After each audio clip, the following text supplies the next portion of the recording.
I think most of you already know Victor. I also take the chance to thank Victor for organizing this wonderful event. The title of the talk is Adaptive Match Filter for Implicit Target Recognition, and Rigoberto Fares.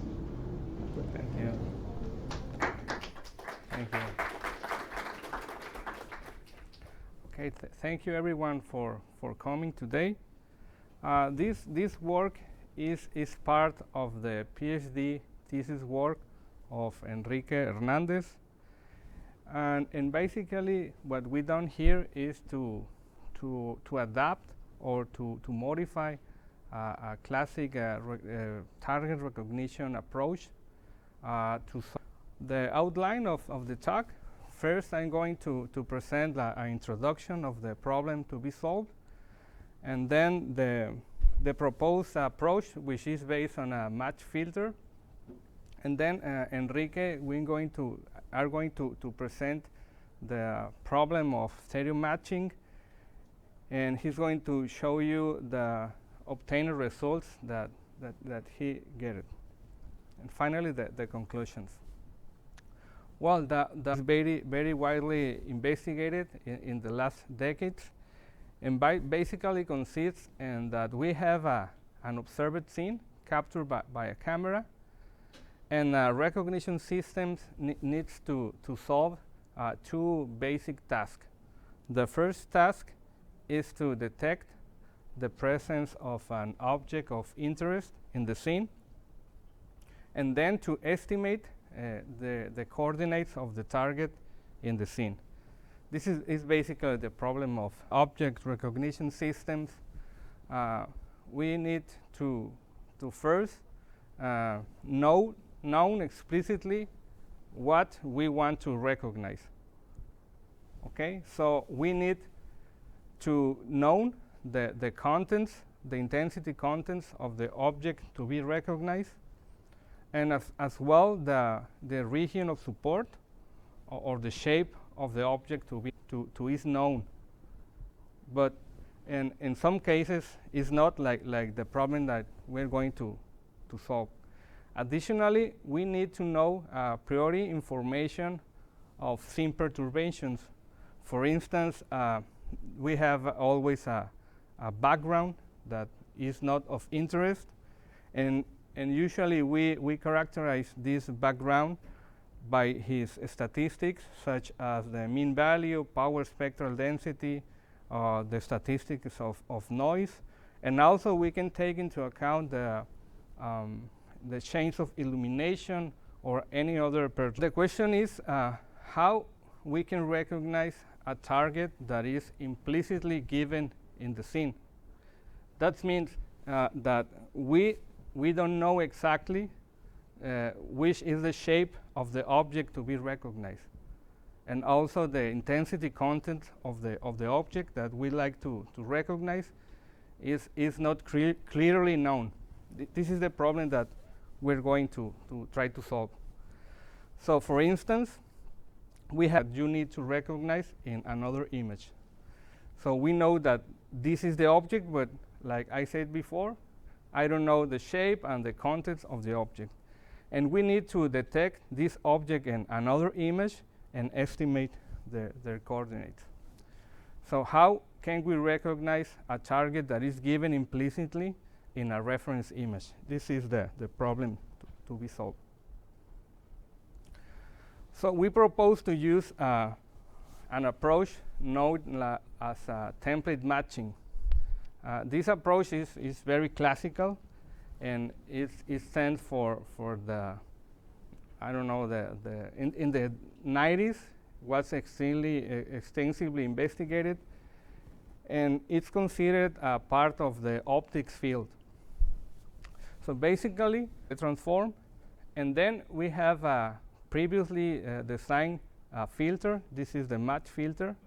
It's a linear filter, and the filter spectrum of the input scene is transformed again to the space domain to obtain a correlation function. So these simple steps conforms the processor. This is widely known as correlator.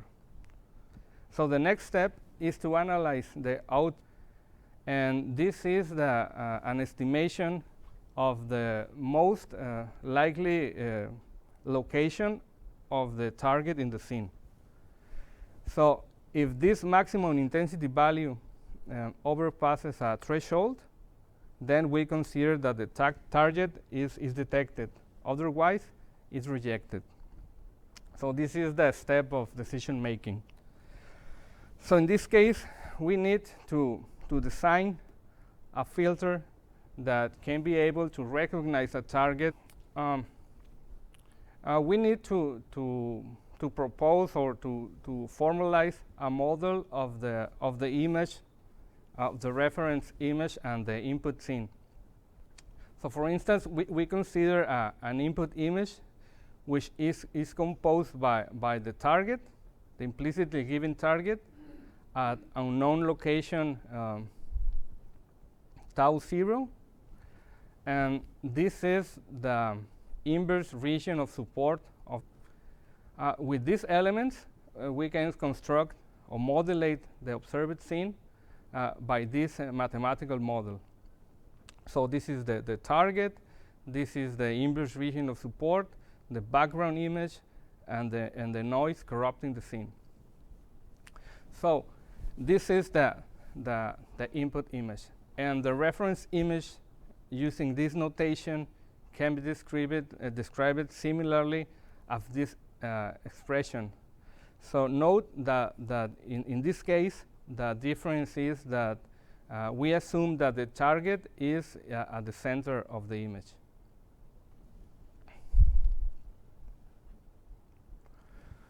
So the proposed approach, the coordinates of the target in the scene, it's assumed to be a random variable with uniform distribution within the extents of the image. The background image is considered stationary as a non-stationary processes by definition. However, by assumption 1, it is considered a stationary process.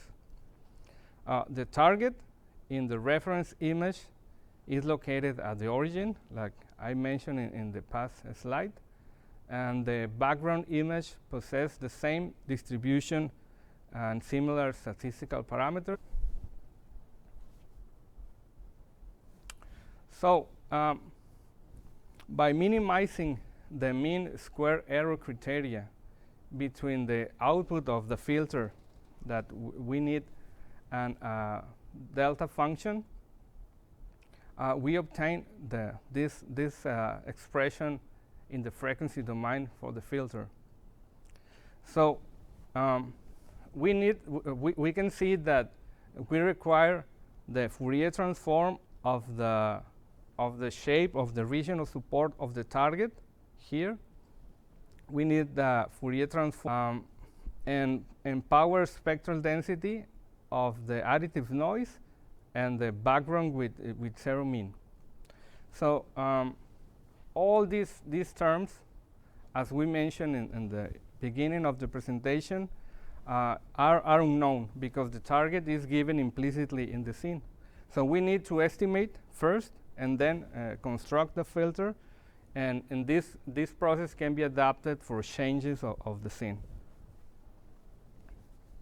Reference image, and here is the center and is defines the origin of the object to be recognized, and then in this image is shown the estimation of the shape and contents of the implicit target.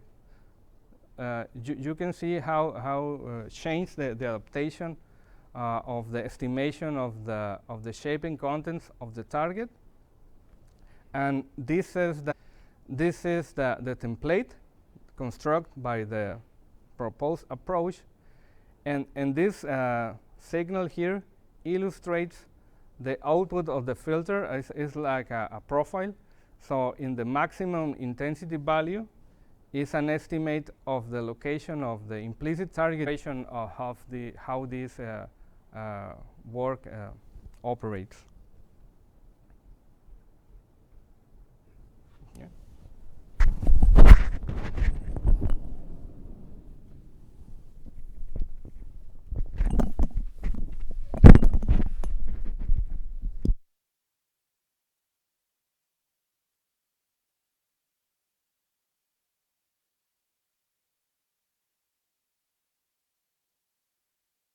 Of implicit target is presented, I'm going to show you how can we use that methodology in the stereo matching problem.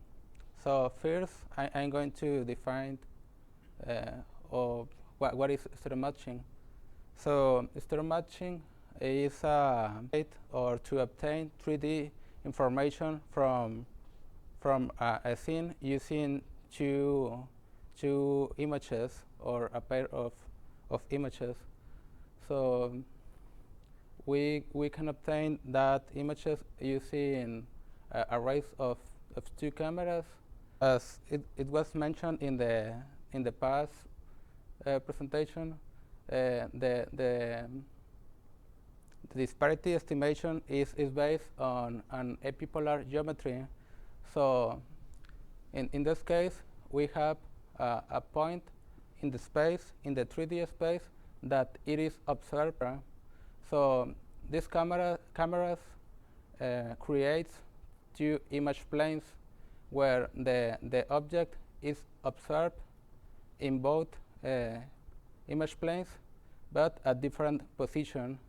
So if we assume that this epipolar geometry is in both images, we can assume that the object is going to be located in the same horizontal axis, but at different location in the horizontal axis. So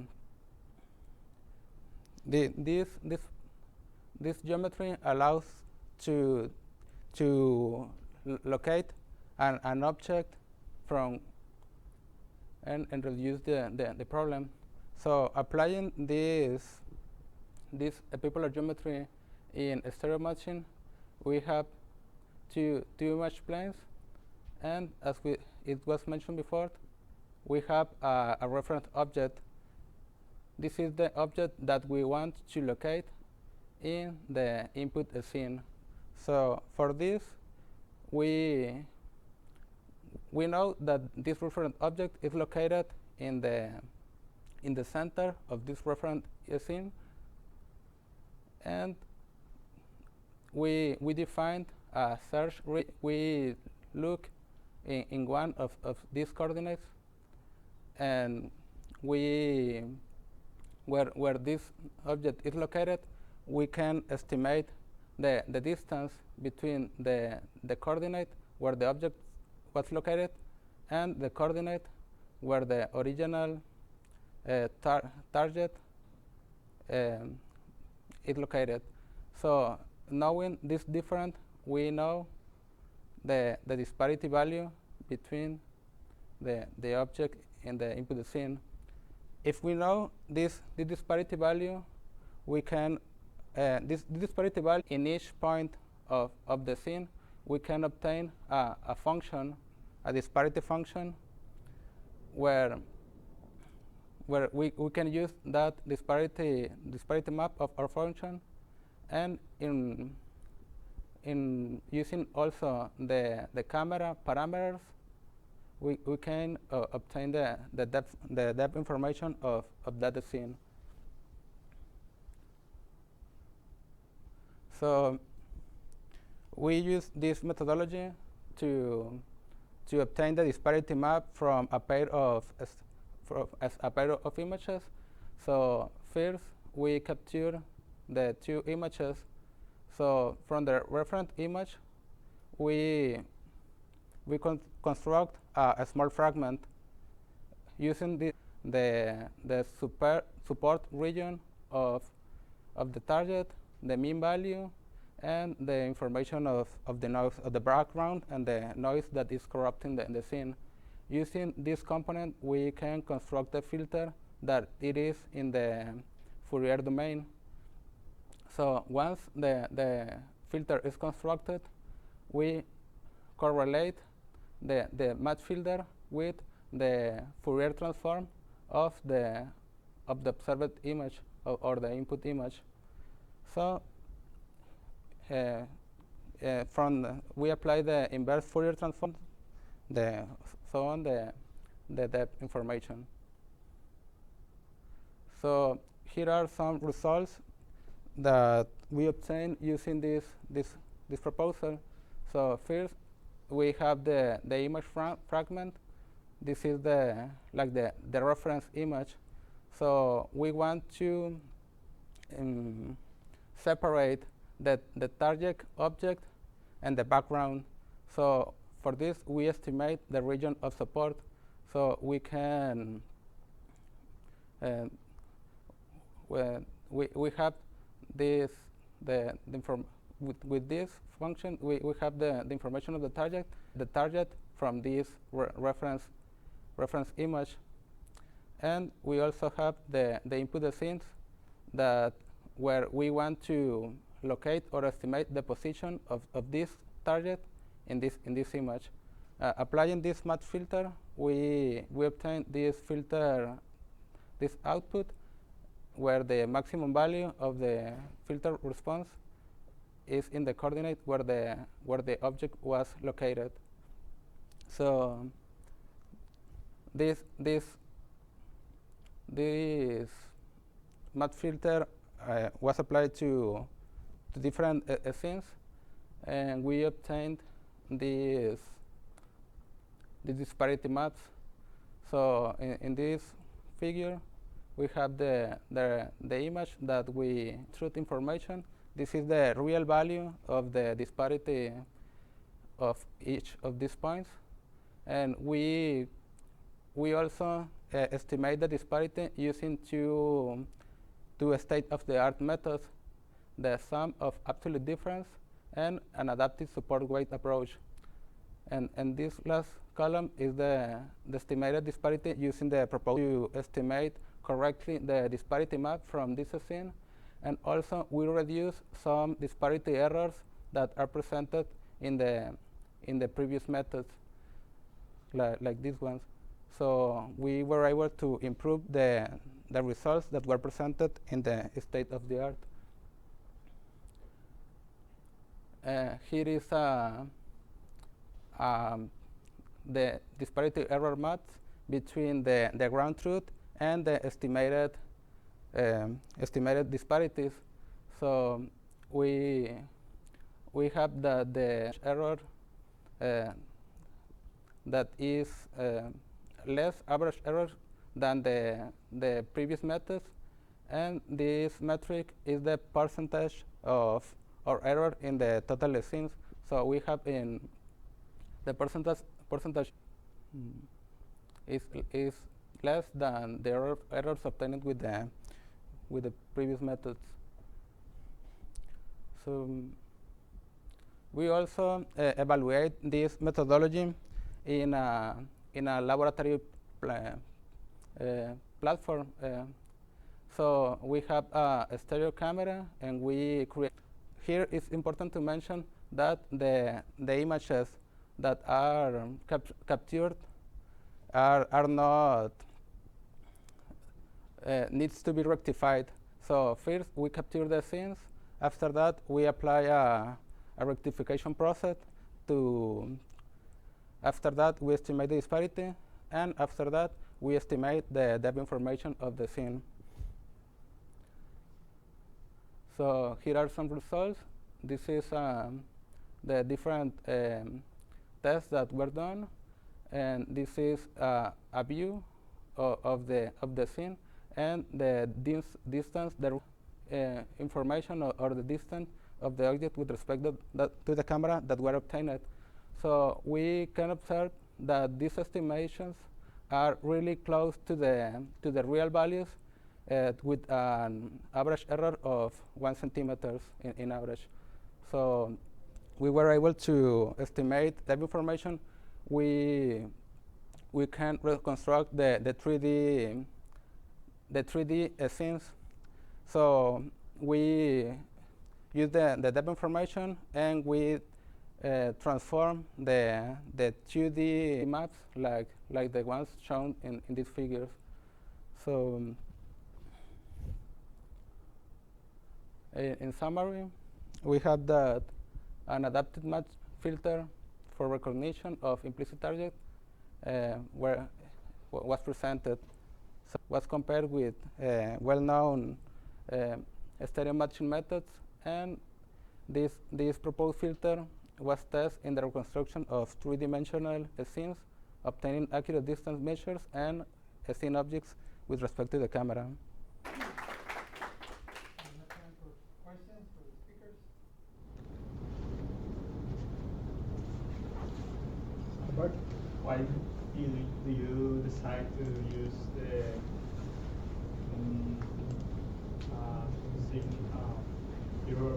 square error mean to apply the filter build?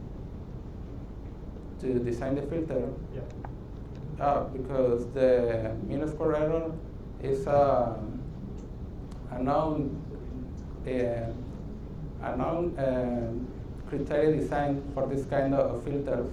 So using this measure and minimizing the error between the location of the proven in the literature that this kind of criteria measures works well for this kind of filters. Well, I have two questions. The first one is about the superpositions in the images. Because of the configuration of the stereo cameras, you always suppose that it has the same location in one of the axes, and you are only locating the other one. Like, you assume it's in the same position in the horizontal axis. Yeah, in this case, I think this is your question. Yeah. Okay. Yeah, I'm assuming that the other object is located in the same axis. So Okay, so you're only looking for the other one, the other coordinate. Yeah. So for do this, first I need to rectify my images. It's a previous process that needs to be applied, because if I don't do that, this assumption is not valid.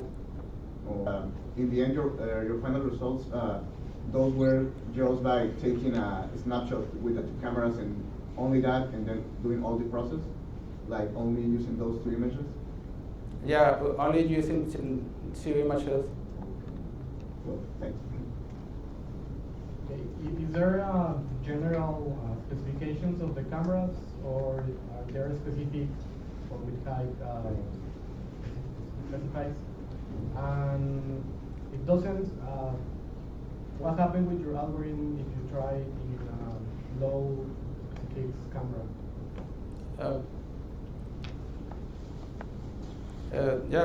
We use regular. We can use two webcams. That's not a problem. If we have this camera array, only we need to proceed with the rectification process. So what can happen if the camera is not good enough, or the information that I'm obtaining is maybe corrupted by degradations? It can affect the performance of the stereo matching, but we can apply another kind of. What could happen if you have more than one object with the same characteristics of your type in a single image? Yeah, that is a really good question. So, Yeah, that is a main problem in stereo matching algorithms in general. If we have an scene, for example, this wall, that there is no texture in it, there is no enough information, there is going to be some ambiguity in the scene. So, for example, if I have two objects that are really similar, it's very likely that the filter can be confused and locate this one, like a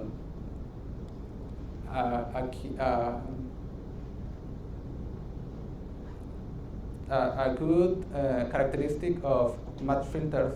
Match filters are robust to those kinds of, or deal good with similar objects. Maybe if the object is exactly the same, it will be confused. But if there is some information that is different, for example, this object with this object is going to be, but it's going to be very likely that the match filter.